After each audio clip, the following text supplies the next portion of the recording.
everybody, and welcome to Divine Renovations. Bonjour tout le monde et bienvenue à la session d'avril From the Trenches de Divine Renovation. Mon nom est Eric Mayat, je suis le directeur canadien de Divine Renovation. Je suis très content du fait qu'autant de personnes ont pu se joindre à nous à partir de divers endroits dans le monde. Cette session est vraiment un effort qui a commencé à partir de l'Amérique du Nord et qui essaie d'entrer en contact avec de plus en plus de paroisses en Amérique du Nord. Mais comme vous pouvez le voir dans le chat, nous avons aussi des gens qui se joignent à nous des quatre coins du monde comme l'Australie, la Nouvelle-Zélande, l'Allemagne, l'Irlande, les Pays-Bas, Singapour, la Slovénie, l'Afrique du Sud et l'Angleterre. Donc, si votre pays n'a pas été mentionné et que vous n'avez pas encore eu la chance d'échanger via notre chat, s'il vous plaît, dites bonjour et dites-nous d'où est-ce que vous vous joignez à nous. Nous sommes vraiment reconnaissants de vous avoir tous ici et avec nous aujourd'hui pour aborder ce super sujet. Pour ceux qui seraient nouveaux ici, Divine Renovation existe pour inspirer, connecter et équiper les paroisses à se mettre en mission et à travers elles amener de plus en plus de gens à vivre une relation avec Jésus-Christ et son Église. Alors, c'est pour cela que nous sommes ici. Divine Renovation n'est pas juste un programme ou un ensemble de choses à faire ou à implémenter, mais c'est plutôt des principes que nous avons vraiment vu pourvoir un renouveau au sein des paroisses, tout en les aidant en fait à regagner en vie et en mission avec une focalisation vers l'extérieur. Alors, les trois principes sur lesquels nous nous focalisons d'abord autour de Unlock, ou les trois clés, comme nous les appelons, sont le pouvoir de l'Esprit Saint, la primauté de l'évangélisation et le meilleur des principes de leadership. Donc, chacun de nous est ici aujourd'hui comme membre d'un réseau de paroisses venant des quatre coins du monde et vraiment cherchant à travailler sur le renouvellement et l'amélioration de nos paroisses. Alors, pour en faire donc de ces paroisses des endroits où l'on expérience une conversion et rencontre avec le Seigneur Jésus-Christ. Donc, encore une fois, je suis très content que vous soyez là pour aborder ce sujet très intéressant que nous allons introduire dans quelques minutes. Donc, ça fait vraiment plaisir de vous voir tous ici. La session From the Trenches, comme je l'ai dit, a commencé comme un effort entre les États-Unis et le Canada. Donc, je vais inviter Kurt Clement à venir maintenant et être mis en premier plan.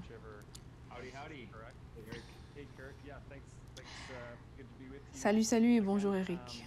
Bonjour Kurt, merci, ça fait plaisir d'être avec toi. Kurt est le directeur exécutif de Divine Renovation aux États-Unis. Il y a énormément d'avancées aux États-Unis actuellement, spécialement autour de la conférence de Divine Renovation qui arrive bientôt. Et Kurt, tu travailles vraiment beaucoup là-dessus. Peut-être avant qu'on commence, tu pourrais nous en dire un peu plus au sujet de la conférence. Qu'est-ce qui est en cours? Qu'est-ce qui arrive avec la conférence en question? Qu'est-ce qui se passe? Oui, c'est un peu comme tu le disais avec cet événement aujourd'hui, sa liste d'inscriptions et à quel point est-ce que c'est un événement global, bien que nous soyons majoritairement de l'Amérique du Nord. Il y a des gens de partout dans le monde. J'ai été frappée par le nombre de personnes différentes et venant de différents types de ministères.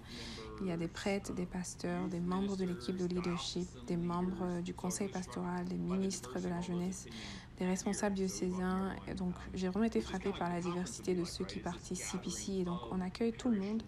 Et la conférence sera un peu comme ça aussi. Il s'agira d'un rassemblement des chefs paroissiaux et on parlera en détail des principes qu'on aborde dans la session From the Trenches. Et ce n'est pas juste le cas pour ce webinaire, c'est en fait une valeur centrale de Divine Renovation qui ne s'agit pas juste d'un ensemble de théories et de théologie sur le leadership et l'évangélisation, mais on veut vraiment rester ancré dans l'expérience réelle des paroisses et vraiment apprendre les uns des autres. Donc, la conférence va consister en ça essentiellement.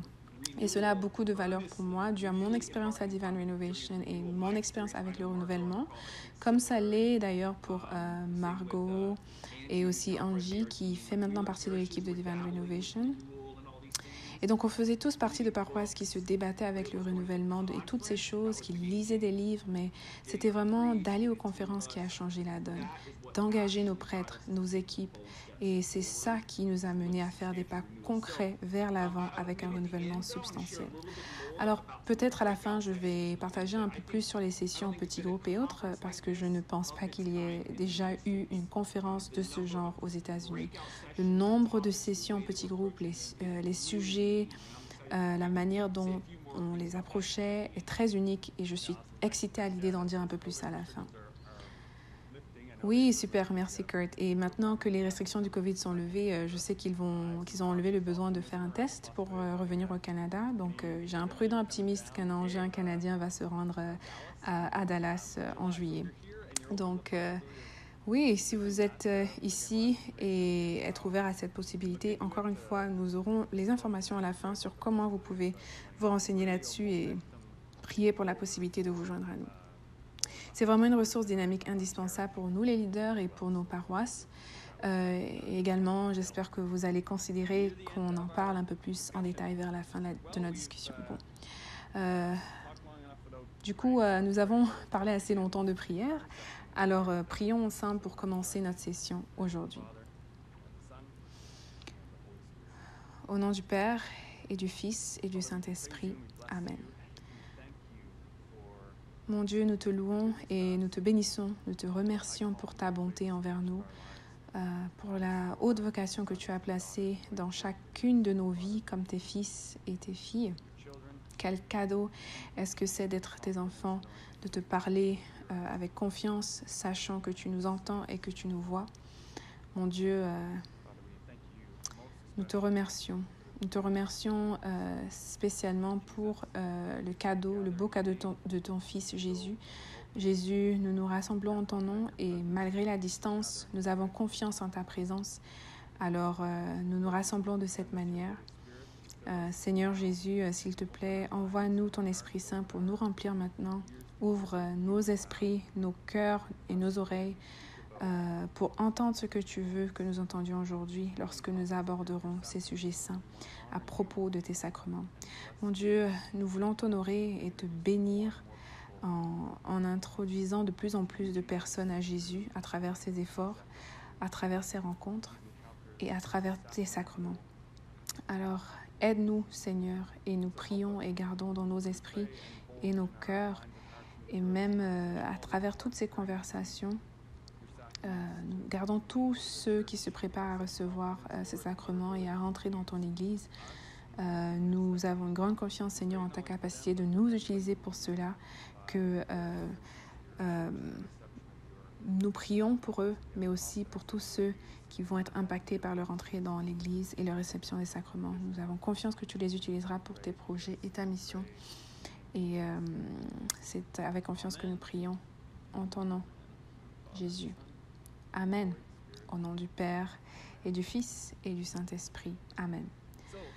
Donc, comme vous le savez tous, vous êtes ici parce que nous avons vraiment un sujet très attirant, très intéressant, appelé « From Courses to Conversions », des cours aux conversions, repensant la préparation sacramentelle. Et je suis juste curieux, si vous allez dans le chat, je pense qu'on l'a fait il y a un moment de cela, mais je suis juste curieux par ce mot « conversion ».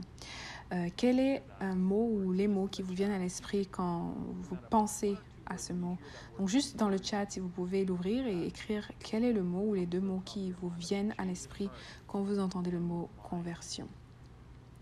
Alors nous voyons ici un changement de cœur et d'esprit continuel, ok, excellent. Nouvelle vie, Jésus, magnifique, oui. Un changement de perspective. Oui, donc un retournement, c'est un autre thème qui revient beaucoup. Donc oui, continuez d'envoyer tout ce qui vous vient à l'esprit avec ce mot. Ma définition préférée utilise un peu plus de deux mots. Elle vient du saint et du pape Saint Jean-Paul II. Il dit que la conversion veut dire accepter par décision personnelle la souveraineté salvifique du Christ et devenir son disciple. J'aime beaucoup cette définition et je vais la mettre dans le chat. Donc comme je l'ai dit, Jean-Paul II disait que c'est accepter par décision personnelle la souveraineté salvifique du Christ et de devenir son disciple. Dans toutes ces choses, le retournement, la conversion de cœur, le changement, j'aime beaucoup ces termes. Et la conversion est naturellement liée à cette clé que j'ai mentionnée plus tôt, la primauté de l'évangélisation. Et donc la conversion est l'aboutissement de l'évangélisation, en fait. Et des fois, l'éléphant dans la pièce et ceux dans les paroisses impérialement, est que nous savons que nous impliquons des familles dans nos programmes, que nous essayons d'engager, mais qu'on ne les voit pas souvent après la première communion ou la messe de confirmation. Nous savons que c'est un problème et des fois, on persiste dans cela parce que nous ne sommes pas sûrs de comment changer les choses ou comment ajuster cette approche. Donc, beaucoup de paroisses avec qui nous travaillons sont arrivées à la conclusion que l'approche fondée sur le programme ne marche pas dans ce monde post-chrétien. Et donc ce programme ne crée pas les disciples que nous espérons parce que la formation de disciples implique un nouveau modèle qui engage, comme vous l'avez tous très bien défini dans le chat, la conversion et pas juste un programme. Donc, alors que nous commençons, nous allons garder cela à l'esprit et introduire notre sujet. Je veux juste faire un sondage rapide ici pour avoir votre avis sur comment est-ce que votre paroisse gère-t-elle la préparation sacramentelle actuellement. Juste pour nous donner une idée de ce qui se passe pour vous dans vos paroisses. Donc, si nous pouvons afficher le sondage, voilà. Nous avons utilisé l'exemple ici de la première communion, juste pour analyser votre implication en fonction du programme. Donc, est-ce un programme juste pour les enfants à la catéchèse? Un programme incluant les parents? Est-ce que les parents sont impliqués dans un ministère familial qui est en cours? Ou peut-être que vous n'avez pas une préparation à la première communion en ce moment. Donc, remplissez le sondage et nous allons montrer les résultats un peu plus tard. Alors, je vais repasser la parole à Kurt pour qu'il introduise nos invités alors que nous commençons la discussion. Oui, alors commençons. Je sais que c'est pour ça que vous êtes ici, pour écouter les invités. Donc, je vais inviter le père Alex et Dina ainsi que Margot pour les accueillir. Pour commencer avec le père Alex, j'ai eu l'occasion de vous connaître lors d'un Kickstart. Oui, un Kickstart que nous avons fait ensemble avec vos frères prêtres. Enfin, je vous connaissais un peu avant, mais je vous ai plus connu via cette expérience. Donc, juste partager un peu d'où vous venez. Oui, donc je suis un pasteur associé ici à la paroisse Saint-Bénédicte à Halifax, en Nouvelle-Écosse. Je travaille en général très étroitement avec le père Simon Lobo. Et généralement, je suis de Windsor, Ontario. Et j'ai vu certaines personnes dans le chat à qui je passais le bonjour venant de Tecumseh, Ontario. Et vous êtes vraiment proche de ma ville natale, Windsor. Mais j'ai déménagé ici depuis environ 4 ans maintenant et ça a été une aventure intéressante. J'ai vu le père Simon dans le chat, votre patron est ici. J'adore le père Simon, il est le meilleur patron du monde entier.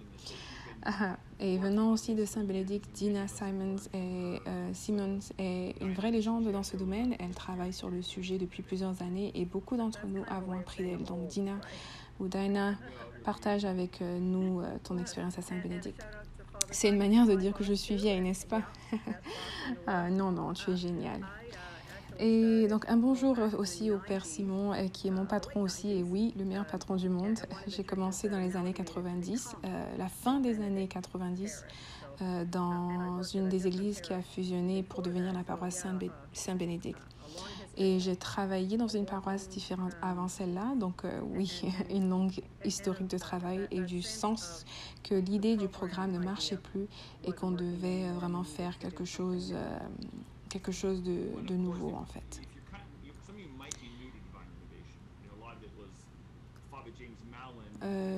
Génial. Et bien effectivement, certains d'entre vous sont peut-être nouveaux à Divine Renovation. Vous savez, la majorité de cela a commencé avec le prêtre James Mallon qui a écrit ce livre, qui a démarré le mouvement quand il était à la paroisse de Saint-Bénédicte. Bon, maintenant le père n'y est plus à cette paroisse, il est à la paroisse Our Lady of Guadalupe en Halifax. Mais la paroisse Saint-Bénédicte était une sorte de vaisseau mère de Divine Renovation et que vous connaissez maintenant comme un ministère global. Il y a plusieurs paroisses qui deviennent missionnaires et qui partagent avec les autres. Et l'une de ces paroisses inclut Margot, de Mary Queen of the Apostles. Il s'agit d'une paroisse avec laquelle nous avons collaboré. Ils font un travail merveilleux. Donc, bienvenue Margot. Ça fait plaisir de vous avoir avec nous. Merci et je suis contente d'être ici. Et je ne connais pas le père Simon, mais il semble vraiment génial. Mais je suis contente d'être la personne ne venant pas de Saint-Bénédicte, I guess. Donc, merci de m'accueillir ici. Quel est votre poste dans la paroisse encore? Je suis associée pastorale ici à Mary Queen of the Apostles à Salem, en Massachusetts. Super. Et donc, son pasteur est le père Bob Murray, qui est vraiment génial. Oui, c'est ça. Ok, donc Père Alex, j'y pense juste, mais pouvez-vous partager un peu plus au sujet de, vous savez, le sujet qu'on a déjà un peu abordé, l'idée du modèle fondé sur le programme qui ne fonctionne plus dans le contexte actuel et du besoin de sortir de ce modèle. Est-ce que vous pouvez aborder le sujet un peu plus? Qu'est-ce que cela signifie? Oui, bien sûr. Il y a un pasteur que je connais depuis maintenant longtemps, depuis avant que je ne sois prête et même avant que je ne rentre au séminaire, et je l'ai côtoyé pendant longtemps. Je me rappelle que dans la dernière année où je lui parlais de ce problème, il se plaignait de comment est-ce que ces jeunes couples viennent se marier à la paroisse et après ils ne les revoient pas. Et il disait,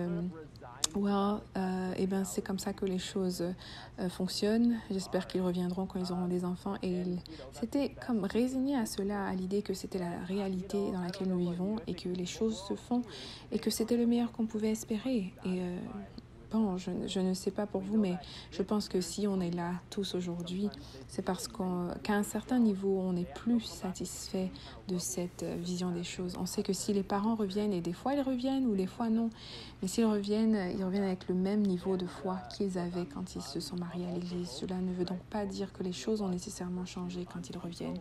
Et je suis tout à fait pour l'espoir. C'est une vertu théologique, donc je suis pro-espoir, ok, mais laissez-moi juste vous dire que l'espoir n'est pas une stratégie ministérielle, et je sais que nous connaissons tous la peine, si nous sommes impliqués dans un ministère paroissial, cette peine donc de travailler avec des gens qui viennent de l'extérieur de la paroisse, passant des semaines à investir du temps et de l'énergie pour les préparer à célébrer les sacrements. Et une fois avoir célébré leurs sacrements, ils partent. Et beaucoup d'entre nous ne les reverront jamais. Donc, c'est juste une expérience très difficile, mais je ne pense vraiment pas qu'il doit en être ainsi. Il y a d'autres possibilités, il y a de nouvelles manières de faire les choses. Et je pense que la culture dans laquelle nous sommes a tellement changé que peut-être qu'avant, c'était le cas, où le type de modèle par lequel nous fonctionnons depuis si longtemps était effectif, que nous pouvions prendre pour acquis que les parents élevaient leurs enfants dans le contexte de leur maison familiale avec la prière, et que toute la famille, comme les grands-parents, étaient impliqués dans l'éducation des enfants, dans la foi. Et les enfants pouvaient aller dans des écoles catholiques, ou qu'ils pouvaient avoir accès à une bonne éducation catholique, que les parents venaient à la messe quotidiennement, et que la culture au sens large vraiment encourageait la foi dans le contexte familial. Mais avec la montée de la sécularisation, de la culture de consommation et de toutes les choses qui ont changé dans ce contexte post-chrétien dans lequel nous vivons pour l'instant, ce modèle qui peut-être fonctionnait avant ne fonctionne plus maintenant. On le ressent tous, on le voit tous. Et je pense qu'il y a un autre moyen, et Jésus le dit bien, allez faire des disciples de toutes les nations, les baptisant au nom du Père, du Fils et du Saint-Esprit. Donc pour son paradigme et son modèle est que tu baptises des gens qui sont déjà des disciples, d'accord? Mais nous vivons dans cette culture où nous essayons de faire des disciples de personnes qui sont déjà baptisées. Et donc, nous avons besoin de trouver un moyen pour créer une culture qui forme des disciples dans nos paroisses et d'inviter ensuite les gens qui viennent de l'extérieur dans cette expérience. Merci le Père Alex. Et oui, c'est intéressant ici, tu parles de l'expérience de peine quand on voit le manque de fruits, parce que nous savons que la foi est belle et que les sacrements sont beaux, et que quand cela n'aboutit pas à des vies de disciples, ça peut être difficile. Vous savez, il y a tellement de façons d'aborder la culture de maintenance lorsqu'on parle de modèle transactionnel, donc de personnes venant à nous, et de la difficulté, la peine à devoir les gérer. Mais ce mécontentement soulève le fait que nous avons besoin de faire un changement. Alors, Dinah, vous avez été là depuis les débuts de Saint-Bénédicte, quand il y avait ce sentiment grandissant de ça ne fonctionne plus, nous ne sommes plus satisfaits des résultats que nous obtenons, nous devons faire un changement. Est-ce que vous pouvez nous dire de ce à quoi ça ressemblait, de commencer à repenser ce qui était possible dans la paroisse? Bien sûr, je dois dire que le Père James était certainement la force motrice qui a permis de faire de grands changements, et tous ceux qui connaissent le Père James savent qu'il est un grand motivateur. Mais vous savez, quand il a commencé à parler de faire ces changements, donc avec cette idée de passer de ce qu'il appelait la maintenance à la mission, j'ai ressenti qu'il prêchait vraiment aux convertis. Et c'était quelque chose qui était dans mon esprit et dans mon cœur depuis des années.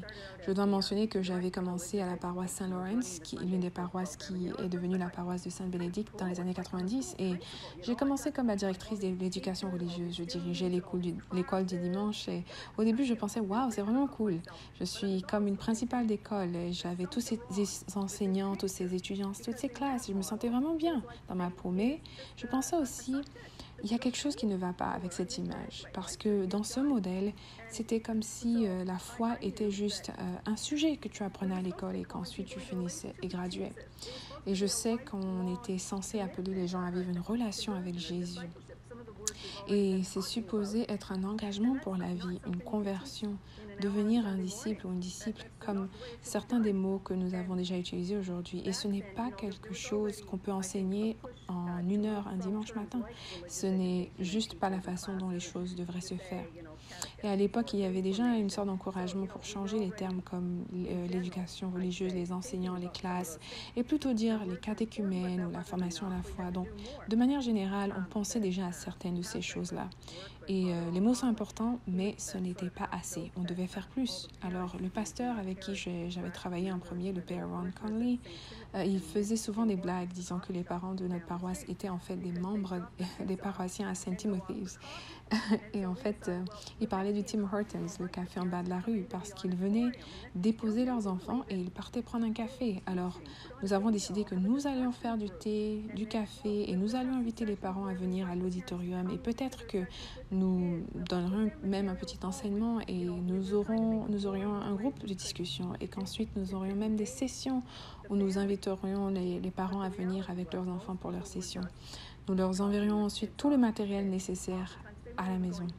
On essayait de penser de plus en plus à des moyens pour engager les familles, mais la réalité était que la plupart des gens ne faisaient juste que de venir déposer leurs enfants et la plupart du temps, ils n'allaient même pas à la messe, ce qui était vraiment difficile et triste. Et surtout dans les années de préparation sacramentelle, nous avons un niveau d'inscription beaucoup plus élevé dans nos classes et nos sessions ou encore nos formations, mais il n'y avait pas vraiment un grand nombre de participations à la messe. Et donc, on avait vraiment un sentiment de peine et de mécontentement sain venant du fait que nous savions que les choses devaient changer, en fait.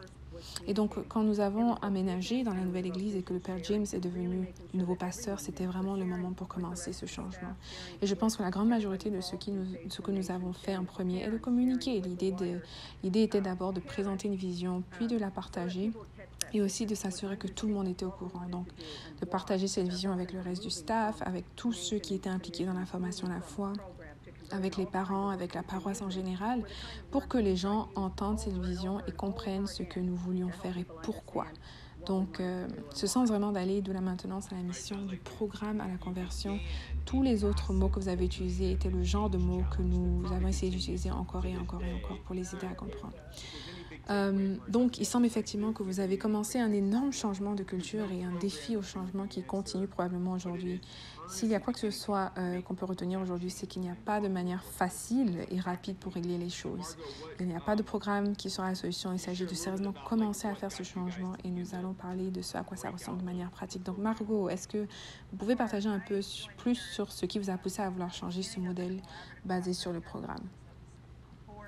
Bien sûr. J'ai rejoint la paroisse au début du processus de collaboration ici à Boston, donc 4 paroisses qui fusionnaient pour travailler ensemble, mais je venais d'une paroisse qui donnait des formations à la foi depuis plusieurs générations. Donc j'étais déjà à l'extérieur de l'ancien modèle et je ne pouvais vraiment plus penser à devoir y retourner. À l'époque aussi, quand la collaboration a commencé, on a été chargé de former un plan pastoral. Alors nous sommes entrés dans un processus de planification déterminé à nous concentrer sur l'évangélisation de la catéchèse pour adultes et ensuite faire en sorte que tout le reste tourne autour de cela. Donc c'était notre intention, on écrivait déjà le plan, on en rêvait, on en visionnait Ensuite, les changements en fait au niveau du staff vraiment ont accéléré ce processus. Donc, nous avons dû mettre notre argent là où se trouvait notre bouche assez rapidement et nous lancer dans un nouveau modèle. Donc, nous avons fermé notre programme CCD, qui est la catéchèse pour enfants, qui servait environ 270 à 300 enfants. Et nous nous sommes orientés vers un processus fondé sur la famille, qui se centrait plus sur la messe. Nous avons envoyé des cartes postales à tout le monde en disant moins de classes, plus de messes. Et personne n'a pensé que c'était drôle, mais nous, oui. Moi aussi, j'ai pensé que c'était drôle. Ah, merci. Et on avait vraiment planté notre drapeau dans le sable et on disait que c'était désormais la direction des choses. Parfait. Donc oui, je serais un peu plus intéressée par ce à quoi ce changement va ressembler et les retombées d'un changement si audacieux. Donc on veut vraiment parler de cela. Alors pour rebondir un peu là-dessus, peut-être le père Alex, comme nous abordons le défi de ces changements dans la culture des sacrements, est-ce qu'il y aurait quelque chose de spécifique que vous aimeriez ajouter, spécialement en gardant vos frères prêtres à l'esprit ? Parce que c'est vrai que nous avons beaucoup de laïcs ici, mais nous avons aussi plusieurs prêtres présents. Donc, y a-t-il quelque chose que vous aimeriez dire à vos frères prêtres alors qu'on entre dans ce sujet ? Oui, bien sûr. Et je pense que, comme vous l'avez dit, Kurt, il ne s'agit pas juste de dire « Hey, nous allons adopter un ensemble de pratiques meilleures et ensuite de les faire plus ou moins fonctionner dans notre contexte. » Mais on parle vraiment d'un profond changement organisationnel ainsi que de notre manière de penser. Et pour arriver à diriger ce type de changement dont nous parlons, cela signifie que cela doit vraiment venir du pasteur. Il doit être en mesure de pouvoir partager cette vision, de pouvoir parler de la culture de formation de disciples et de l'apprentissage tout au long de la vie. Il a besoin d'une équipe autour de lui pour l'aider à accomplir cela. Ce qui veut dire apprendre à diriger différemment de ce à quoi nous avons l'habitude de faire en tant que prêtres. Et les prêtres doivent aussi intervenir dans les équipes qui les aident à prendre cette responsabilité et à étendre cette vision. Et on doit également changer la manière dont nous pensons en tant que paroisse. Nous ne sommes pas des dispensaires de sacrements, mais nous voulons devenir des écoles qui forment des disciples. Et pour ce qui est de changer la culture, les cultures sont formées par une combinaison de cristallisation de ce que nous célébrons et tolérons. Donc, vous savez, un programme sacramentel typique mesure combien de personnes ont gradué d'un certain programme. Et c'est un peu l'essentiel de ce qu'on mesure. Mais par conséquent, cela devient ce que nous célébrons et ce qui finit par faire partie de la culture. Mais nous devons switcher cette façon de juste mesurer les personnes qui reçoivent les sacrements pour, en fait, mesurer plutôt combien de personnes est-ce qu'on a encouragé à prendre les étapes suivantes. Par exemple, d'aller du programme de préparation sacramentelle au service dans un ministère ou encore de participer à Alpha ou à s'engager dans la prochaine étape du processus pour grandir des disciples. Parce que quand c'est ce que nous choisissons de mesurer, on commence à se poser des questions différentes pour savoir à quel point est-ce que nous sommes efficaces. Et donc, ce sont ce genre de choses qui me viennent à l'esprit. Oui, et donc le sous-titre du livre qui est « Menez votre paroisse de la maintenance à la mission » est en fait la raison pour laquelle nous existons comme ministère. Notre travail premier est d'aider les prêtres et aussi de développer une équipe pour tout apporter sous cette bannière de la mission. Donc oui, il s'agit de mener un outil d'évangélisation comme Alpha, mais c'est aussi de réorienter toute une culture au sein de la paroisse, du conseil paroissial, du conseil financier, ainsi que la façon dont nous faisons nos sacrements. Et c'est vraiment d'apporter tout cela sous la bannière de la mission et de diriger ce changement culturel. Donc encore une fois, c'est pour cela que nous existons et c'est dans cette voie que nos coachings et ressources vont venir aider les prêtres. Et donc maintenant, pour que nous sommes entrés plus en profondeur dans ce sujet, j'aimerais peut-être juste partager un peu sur les principes directeurs. Nous les avons survolés parce que nous n'avons pas le temps d'aller trop en profondeur dans le baptême, la première communion, la confirmation et la préparation au mariage aujourd'hui. Mais on va aborder certains de ces sacrements mais quels sont certains des principes directeurs qui forment les stratégies des processus sacramentels. Diana, pouvez-vous partager un peu quelques principes fondamentaux que vous défendez? Je pourrais en dire beaucoup, mais je vais essayer de partager juste un petit peu. Premièrement, dans la même idée que ce que vous disiez, ce sens que la formation à la fois pour les enfants et la préparation sacramentelle était la même vision que nous avions pour la paroisse dans son ensemble, que nous ne demandions pas aux personnes faisant une préparation sacramentelle de se jeter à travers des avenues particulières que personne d'autre ne faisait. La paroisse dans son ensemble était invitée à vivre une relation avec Jésus et à la conversion.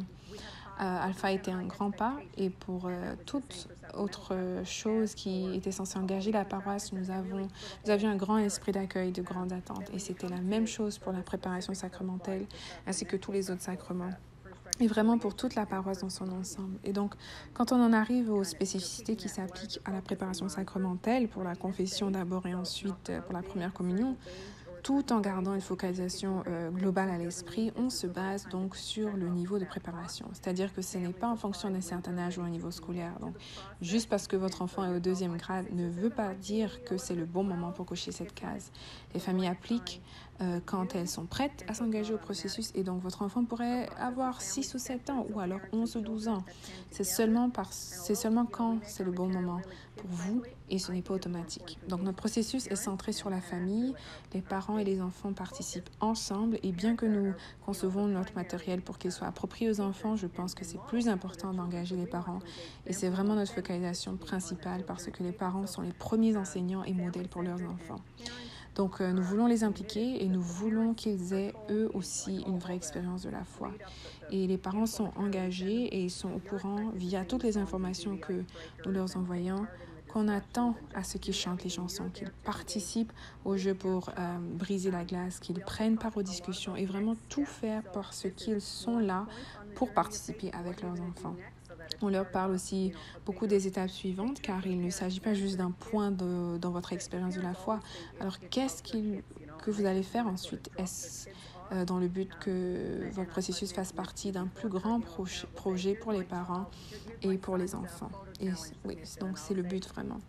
Et donc les parents pensent toujours que c'est seulement pour leurs enfants et souvent ils veulent juste déposer leurs enfants et je vous l'ai déjà dit avant qu'un parent va dire voici la soumission du challenge photo de mon enfant ou de mon fils et je vais répondre merci pour le rendu de votre famille ou encore ma fille ne peut pas venir à la session ce samedi, elle viendra lundi et je réponds j'ai hâte de voir votre famille. Donc juste pour essayer de changer les choses autant que possible et j'ai une réunion avec tous les parents ce samedi passé et l'une des mamans m'a dit qu'elle était vraiment contrariée parce que ma mère venait juste me déposer et pourquoi est-ce que je dois participer avec mon enfant mais ensuite elle m'a dit qu'une fois qu'elle s'était impliquée qu'elle était vraiment contente d'avoir pris part à cette activité elle avait vraiment appris et grandi et qu'elle était très fière d'avoir fait partie de ce processus en entier. Une autre chose importante sur laquelle nous travaillons est d'être en activité toute l'année et donc vous ne commencez pas en septembre pour participer jusqu'en avril, mai ou peu importe. Mais on ne fait que quelques sessions, ce qui veut dire que plusieurs choses. Principalement, on peut avoir fini en 4 mois environ, mais les parents doivent juste s'engager véritablement et participer à chaque session. Ils doivent vraiment faire le travail à la maison entre les sessions. Quand ces 4 mois sont finis, on peut passer à un autre groupe et ensuite un autre. Donc, nous avons la première communion à la fin du mois d'avril, mais nous allons commencer avec un nouveau groupe en mai, qui est d'ailleurs la période où la plupart des groupes finissent. Mais nous allons continuer. Être sur Zoom nous a aidé à cela, mais nous allons continuer même en personne. Un autre point vraiment important est de faire le lien avec la messe. Margot l'a déjà mentionné, et donc quand nous faisions nos sessions en personne, on recevait des bancs, on réservait des bancs à la messe et tout le monde devait venir s'asseoir ensemble à cet endroit. Nous avons gardé nos nombres assez bas, donc nous pouvions nous permettre de faire cela. Donc on pouvait avoir par exemple 8 à 10 familles, on n'avait pas besoin de vérifier les présences, on pouvait voir si vous étiez là ou pas et on pouvait gérer autant d'espace. Donc vous allez à la messe et ensuite vous veniez à une session en ligne. On ne pouvait plus faire cela, mais on a demandé à tous les parents de regarder la messe en direct, tous ensemble, et de faire le suivi en fonction du chat.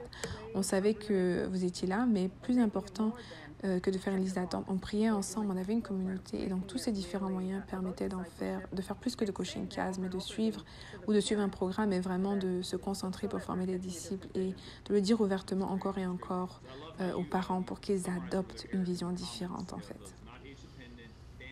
C'est génial, vraiment génial. Et j'aime beaucoup comment est-ce que tu donnes un résumé dans les commentaires, Eric. Donc, tu as nommé le fait que ce processus ne dépend pas de l'âge, qu'il est centré sur les familles tout au long de l'année.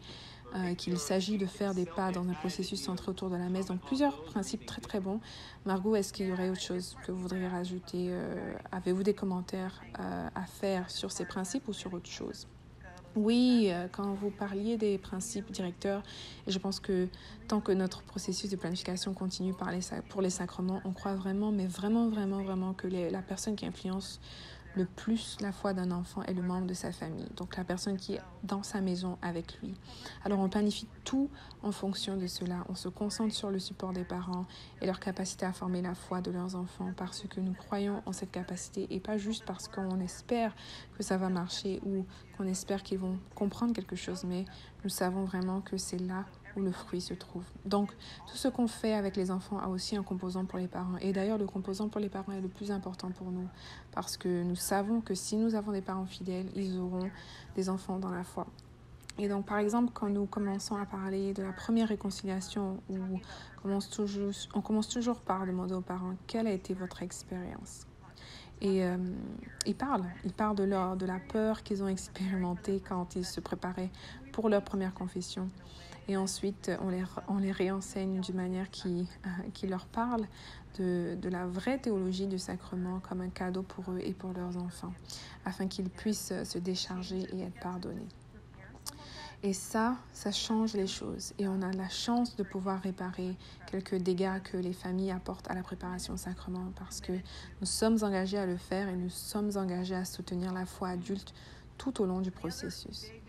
Et je pense que un autre principe directeur très très important pour nous est que nous croyons vraiment en la grâce que Dieu offre à travers les sacrements.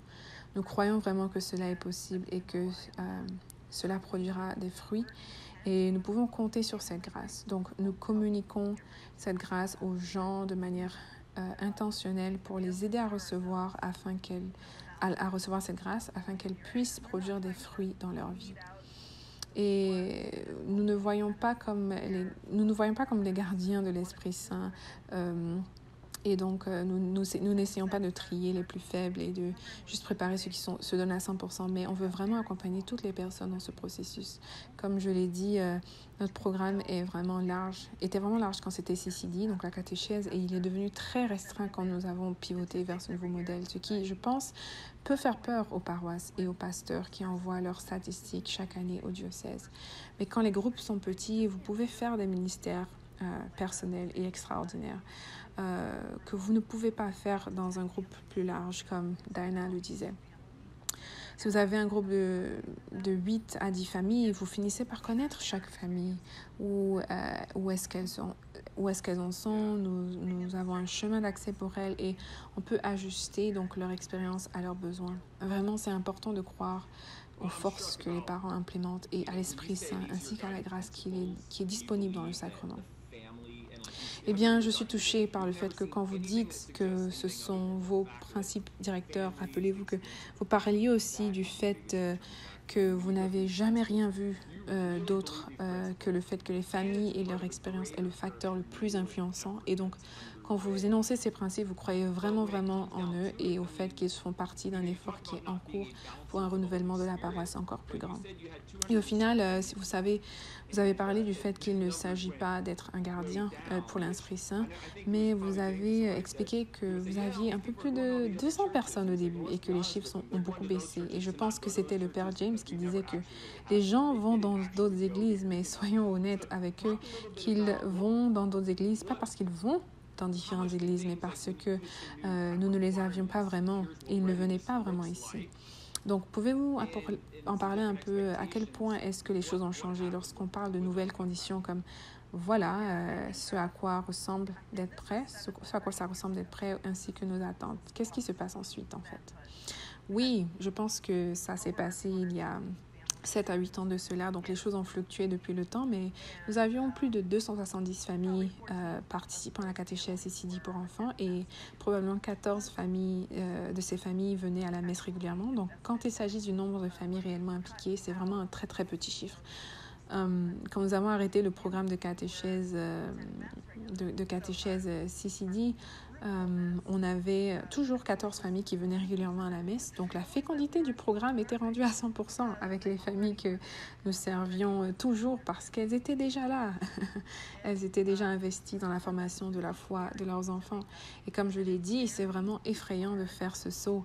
C'est très difficile de le communiquer et de réussir à convaincre les parents de s'y joindre parce que, soyons honnêtes, c'est probablement une pause géniale d'être en mesure de déposer ses enfants et d'aller prendre un café un dimanche matin. Donc, nous avons vraiment dû leur vendre cette idée. Je me rappelle encore de nombreuses conversations avec certains parents qui disaient « Eh bien, maintenant que la catéchèse ici n'est plus le dimanche, je ne sais pas si je pourrais toujours faire venir mes enfants à la messe. » Et je répondais « Oui, vous savez, maintenant, nous vous redonnons la responsabilité de faire venir vos enfants. Et si c'est important pour vous, ça va marcher. » Donc, juste pour essayer de les encourager, mais on ne disait jamais « Oui, c'est dommage. » Il n'empêche que oui, si vous voulez que vos enfants aillent à la messe, c'est votre travail, pas celui de la catéchèse. Donc, on essayait et nous allons rendre la messe géniale et nous allons être très amicaux avec vous. Nous allons investir dans vos familles, mais vous devez faire venir vos enfants ici. Oui. Et je vois beaucoup de questions. Et par exemple, Dinah, tu as partagé avec moi certaines de tes ressources et elle disait « Hey, venez à l'avant et quand vous êtes prêts, alors voici le processus. » Et être prêt était défini en fait par des critères comme je suis venue à la messe toute cette année. Et il y avait d'autres critères également. Donc, quand les choses en fait deviennent concrètes, mais que les personnes n'ont toujours pas réagi, comment est-ce que vous abordez en fait cette conversation? À quoi est-ce que ça ressemble? J'aimerais avoir votre réponse là-dessus. Donc, on essaye d'être flexible et invitant. Donc, on dit votre enfant devrait avoir une certaine formation à la fois pendant au moins 1 an. Et ensuite, on travaille avec certaines de leurs suggestions comme, peut-être qu'ils ont effectivement fait ceci ou cela. Oui, ok, peut-être que c'est pas si mal. Et en général, quand il s'agit de venir à la messe régulièrement, on les laisse prendre la responsabilité et décider qu'est-ce qu'ils considèrent régulier. Et au moins commencer par eux-mêmes. Et donc, on commence à engager une conversation et on leur dit aussi, qu'on organise ce programme encore et encore. Et on ne dit pas que cela doit être au 2e grade. Et vous voyez, il y a un groupe qui commence en avril, qui finit en avril du moins, c'est un autre qui va commencer en mai. Il y aura un autre groupe en septembre. Si ce n'est pas le moment, la bonne période, où vous avez des pratiques de hockey, que vous ne pouvez pas vous engager, la prochaine fois sera la bonne. Ça n'a pas à se faire à un moment particulier. Et Margot parlait un peu de ça tout à l'heure, de faire confiance à l'Esprit Saint. Et il faut effectivement faire confiance. Nous savons que nous allons avoir des parents qui sont vraiment engagés, qui comprennent le processus. Et nous allons aussi avoir des parents qui peut-être ne font juste que de commencer dans leur expérience. Et ensemble, nous allons faire fonctionner les choses et travailler ensemble. Pour certaines personnes, nous leur dirons la prochaine fois sera la meilleure pour vous, et pour d'autres, elles vont en juger par eux-mêmes. Donc oui, je vois une question qui dit comment est-ce que vous approchez ces parents qui partent et qui ne sont pas prêts à prendre ces engagements? Est-ce qu'ils font toujours partie du champ de mission? Donc, je ne sais pas, peut-être le père Alex peut parler du sujet parce qu'il semble que vous essayez toujours d'avoir un cœur missionnaire pour ces parents et que vous les invitez à participer à d'autres choses. Et c'est pourquoi la paroisse propose Alpha et un processus pour former des disciples et des objectifs. Donc, comment est-ce que vous répondriez à cela? Oui, effectivement, je pensais tout juste à une expérience que j'ai vécue quand j'étais impliquée plus directement dans la préparation au baptême, et cette personne nous a contactés parce qu'elle voulait faire baptiser son petit enfant. Et donc génial, et encore une fois, on essaye d'établir une relation et d'avoir des connexions humaines avec les personnes autant que possible. Mais souvent, ce qu'on réalise, c'est que les gens veulent des transactions. Ils ne veulent pas être relationnels, ils veulent être transactionnels. Parce qu'encore, on vit dans une culture de consommateur où on peut magasiner ce qui nous convient le plus. Et en tout cas, on lui a bien sûr, on lui a dit bien sûr, on aimerait vous rencontrer vos parents, les parents du petit enfant. Et on lui a donné même des attentes, mais très basiques et très élémentaires. Elle n'était pas effrayante ni nombreuse. Et nous n'avons pas eu de retour de leur part pendant des mois. Puis ensuite, on a reçu un email qui disait, eh bien, nous sommes allés dans cette église non catholique près de chez vous. Ils ont baptisé notre enfant. Il n'y a eu aucun souci. Et d'ailleurs, ils étaient choqués du fait que vous ne vouliez pas faire le baptême dans votre église. Alors que ce n'était vraiment pas du tout ce qui s'est passé. Mais tout ce qu'ils voulaient, c'était une transaction. À la fin de la journée, vous savez quoi ? Ils ont obtenu ce qu'ils voulaient. Probablement que le pasteur de l'église a dit « Ok, j'ai ce qu'ils veulent » et ils étaient en mesure de servir ces personnes de la manière qu'ils voulaient les servir. Et nous n'avons pas eu à investir de l'énergie et du temps dans ces personnes qui n'étaient pas intéressées à avoir une relation avec nous. Et ainsi, nous pouvons nous focaliser en fait notre attention aussi sur les personnes en qui nous voyons déjà le travail du Seigneur. Vous savez, je pense qu'à la fin de la journée, nous voulons vraiment collaborer avec des personnes qui viennent avec nous ayant déjà un début de travail fait par Dieu, qui les rend ouverts à cette expérience de la foi. Et c'est là que nous voulons vraiment utiliser notre énergie. Vous savez, nous planterons la graine de la même manière dans un sol dur comme dans un sol mou, mais nous allons nourrir les graines qui ont commencé à pousser. Je pense que c'est ce que nous devons retenir. Si les programmes de préparation sacramentelle sont plus petits, mais plus efficaces, je préfère cela, peu importe le jour de la semaine. Wow, je réalise pourquoi est-ce que l'Angleterre a fait le webinaire From the Trenches au sujet des sacrements en 2 sessions. Parce que je vois tous les commentaires et les questions et je veux vraiment continuer la conversation. Donc, on va trouver un moyen pour continuer cette discussion. Alors, quand je pense à ces principes que vous avez tous partagés, donc vous vous basez sur la préparation, vous opérez tout au long de l'année, le modèle n'est pas celui des classes et n'est pas restreint à l'année scolaire, mais il tourne autour de la messe. Il semble même que certains de ces principes pourraient s'appliquer à la confirmation, bien que le côté familial serait un peu différent en fonction de l'âge. Par exemple, un adolescent versus un enfant plus jeune, donc il y aura quelques différences. Alors pour se focaliser un peu plus intensément sur la première communion, parce qu'il semble que les gens ne veulent pas toujours développer leur programme et ressources, et c'est bien de s'attacher à différents modèles et ressources extérieures d'ailleurs. Y a-t-il des modèles pour former les familles à la préparation sacramentale qui se sont avérés efficaces pour vous autres et quand vous avez exécuté cette approche? Dinah.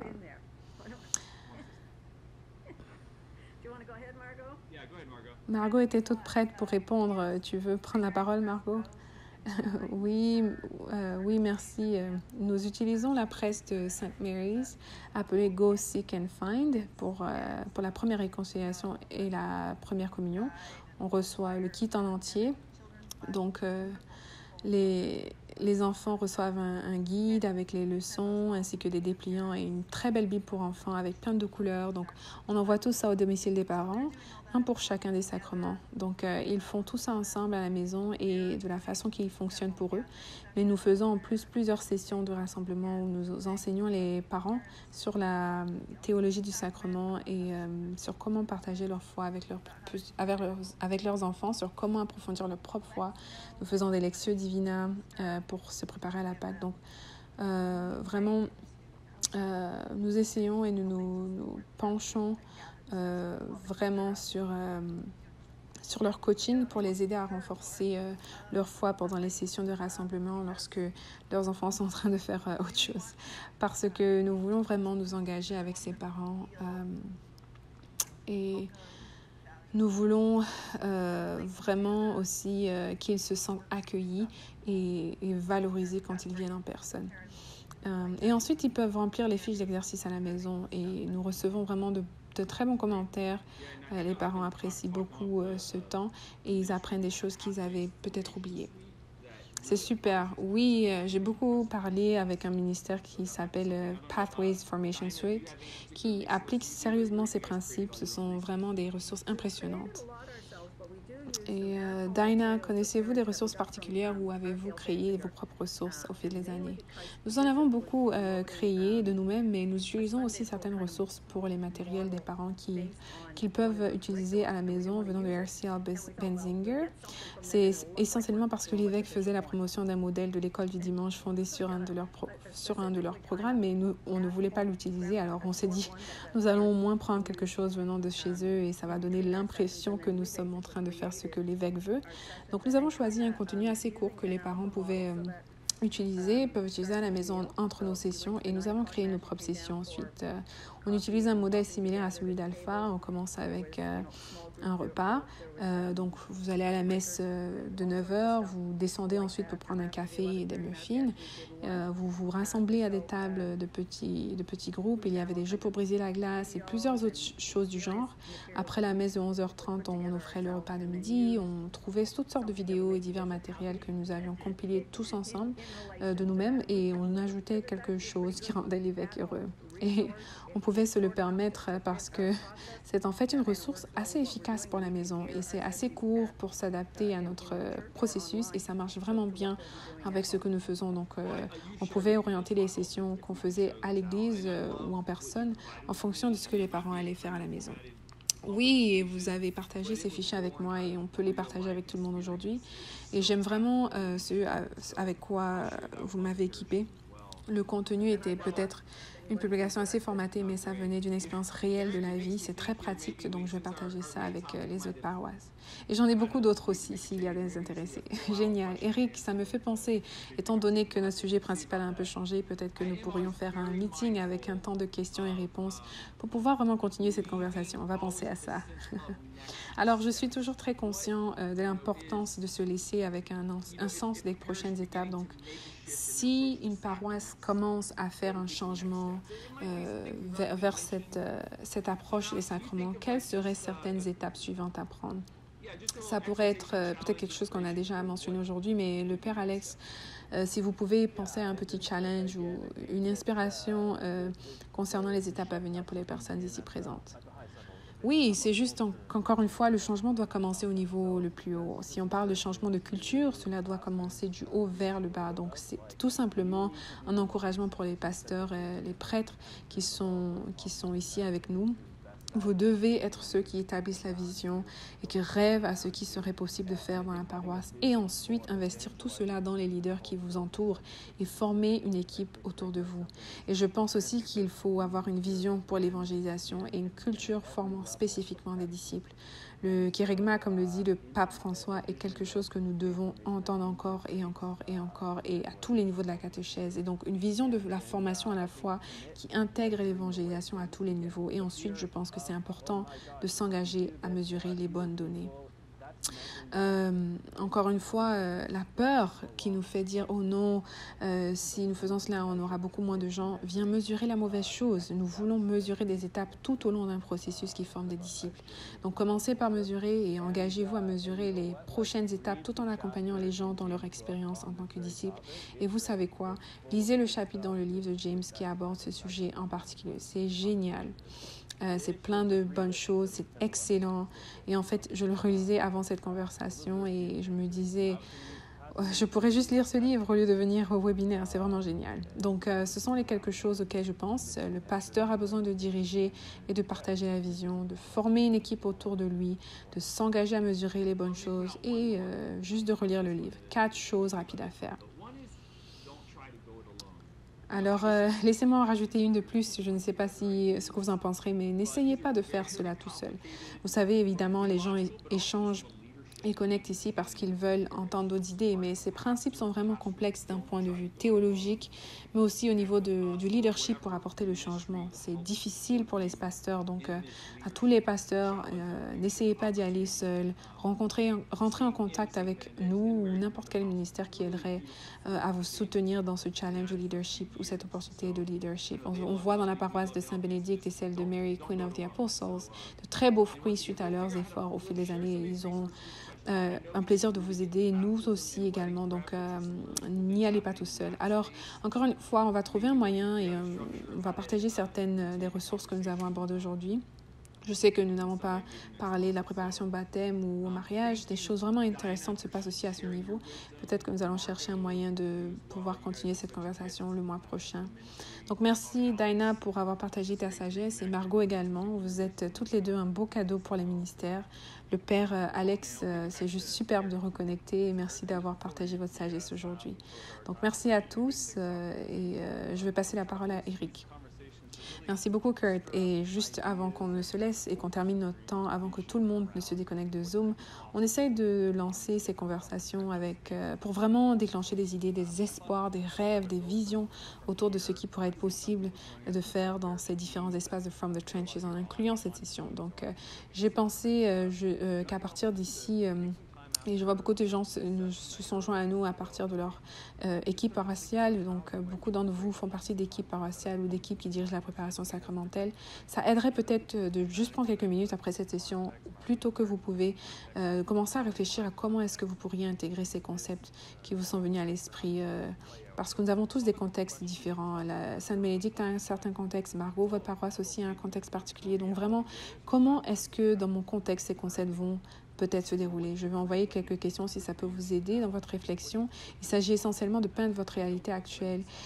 Où est-ce que votre préparation sacrement se trouve-t-elle actuellement? Et ensuite, quel est votre rêve? Dans 2-3 ans, qu'est-ce qui serait possible? Et ne mettez pas de limite à ce que vous espérez pour voir arriver dans ce domaine au sein de votre paroisse. C'est vraiment bon de rêver les rêves à la hauteur de Dieu. Puis ensuite, quelle serait une chose que vous pourriez accomplir dans la semaine suivante pour faire un pas vers ce rêve? Ces conversations sont super, mais des fois, on peut les approcher d'une manière assez passive. Donc, je veux juste inviter tout le monde à cette prochaine étape et à penser, OK, quelle serait la prochaine étape pour moi et ma paroisse? Il y a énormément de questions dans le chat et que nous n'avons pas pu toucher. Nous allons effectivement essayer de faire le suivi avec ces questions. Nous avons un enregistrement et le chat est sauvegardé avec votre nom ici. Donc, nous pouvons faire le suivi avec vous autant que possible. Et comme l'a dit Kurt, on pourrait avoir une autre session un peu plus tard autour de ce même sujet parce qu'il y a un grand besoin, comme on peut le voir ici. Alors, qui pourrait afficher nos résultats de sondage s'ils sont prêts pour avoir une idée sur où est-ce que tout le monde en est? Donc, si on peut juste jeter un coup d'œil rapide sur où est-ce que tout le monde se trouve en ce qui concerne le sujet. Alors, voilà, beaucoup essayent de programmes dans le domaine parents-enfants. Certains se focalisent sur les enfants faisant la catéchèse et environ 3% n'ont pas de préparation à la communion. Donc oui, c'est un immense sujet avec lequel nous voulons continuer de vous encourager et de vous supporter. Un outil, juste pour information, un outil pour faciliter ces principes autour des quelques sujets que nous avons adressés aujourd'hui. Donc, nous avons développé un outil il y a quelques semaines appelé 3 Keys to Unlocking Your Parish, 3 clés pour déverrouiller votre paroisse. C'est un petit kit d'études et nous allons afficher une diapositive à l'écran avec un lien où vous pouvez télécharger le guide. Et ensuite, il y a 3 vidéos sur chacune des clés, donc le pouvoir de l'Esprit Saint, le meilleur du leadership et la primauté de l'évangélisation. Alors, je vous encourage comme leader de votre paroisse, les prêtres qui sont ici, peut-être que vous pourriez organiser cela pour les groupes de leaders dans vos paroisses. Si votre prêtre n'est pas là, peut-être que vous pouvez l'inviter comme une façon de commencer la conversation. Parce que si nous allons vers notre pasteur en lui disant « Je veux commencer ce modèle », tout comme l'ont expliqué le père Alex, Dinah et Margot, la vision et les principes derrière ce qui essaie d'être fait pour changer la culture paroissiale est complexe. C'est difficile d'attirer du monde dans ce domaine. Donc, ces clés sont juste un moyen pour commencer la conversation autour de ce à quoi le renouvellement pourrait ressembler. Donc, cette conversation est censée se dérouler dans un petit groupe ou alors dans un groupe plus grand, mais avec des sessions en petits groupes. Et c'est donc un outil que l'on propose pour commencer la conversation au niveau de la paroisse. Alors, comment est-ce qu'on pourrait passer à l'étape suivante dans ce domaine? Puis, la conférence aux États-Unis, Kurt, est-ce que vous pouvez me dire quelques mots? Oui, je voulais juste mentionner que la conférence se prépare bien. Je veux encourager les gens au début. Certaines personnes ont vu le site, mais il n'y avait pas encore l'agenda et le déroulé du programme. Mais si vous voulez y aller maintenant, sur le site, vous pouvez trouver le programme détaillé robuste qui y est attaché. Il y aura des superbes discours d'ouverture du père James, du père Simon Lobo, du Dr. Mary Healy, de Peter Herbeck et plusieurs témoignages comme celui de Margot et bien d'autres. Margot sera impliquée dans l'histoire des paroisses qui sont en mission et des fruits qui en ressortent. Il y a aussi des sessions en petits groupes qui seront en quelque sorte une extension de cette session aujourd'hui. Nous avons des sessions qui, si vous venez de commencer, une session autour de la culture de votre staff. Vous savez, l'idée de connecter le travail administratif à la posture d'une minute d'évangélisation, une session sur la planification stratégique, comment bien mesurer, sur le don, sur la formation des disciples, ainsi que la stratégie de formation et sur comment diriger une paroisse bilingue.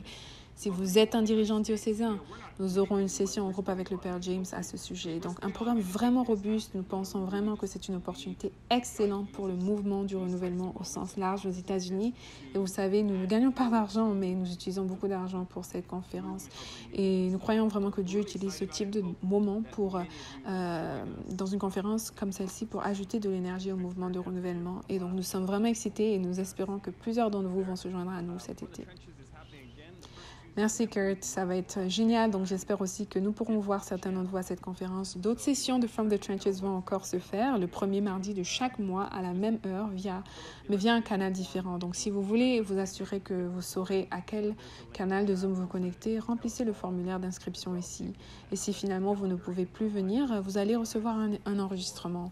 Mais il y a un lien dans le chat et nous vous enverrons un email pour faire un suivi aussi. Donc vous pouvez noter tout ça dans votre agenda et programmer un rappel pour vous joindre à nous de nouveau le mois prochain. Et finalement, pour les prêtres, si vous êtes ici et que vous voulez prendre un engagement plus sérieux pour certains des sujets que nous avons abordés, nous vous encourageons vraiment de considérer l'expérience Kickstart.